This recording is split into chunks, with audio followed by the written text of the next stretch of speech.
Doctor గారు మరి ఈ మధ్య కాలంలో కొరియన్ గ్లాస్ స్కిన్ అన్నది బాగా ఫేమస్ అయింది కదా డాక్టర్ గారు. Korean glass skin rice masks, దానికి తగ్గట్టు పేస్ట్స్, అవునమ్మా. ఇలాంటి ఆయింట్మెంట్స్, క్రీమ్స్ అన్ని వచ్చేస్తున్నాయి మార్కెట్లోకి. అలా న్యాచురల్ గా కొరియన్ గ్లాస్ స్కిన్ వచ్చే ప్రక్రియ ఏదైనా ఉందా? తెల్లటి బియ్యం పిండి వైట్ పాయిజన్ అని చెప్తాం.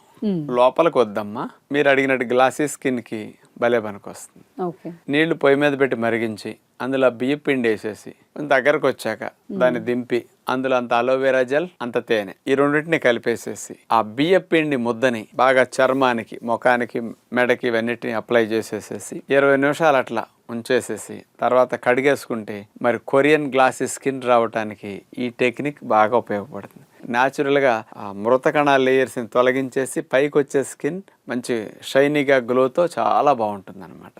మరి కొరియన్ గ్లాస్ స్కిన్ రావాలంటే మనం లోపల నుంచి తీసుకునే ఆహారం కూడా చాలా ముఖ్యం అండి. జంక్ ఫుడ్స్ అలాంటివి తిని బాహ్యంగా ఇలాంటివి అప్లై చేస్తే ఏం సరిపోదు. కాబట్టి రెండింటిని బ్యాలెన్స్ చేసుకుంటూ మంచి ఆహారము తీసుకోండి, ఇలాంటి చిట్కాలు కూడా పాటించండి.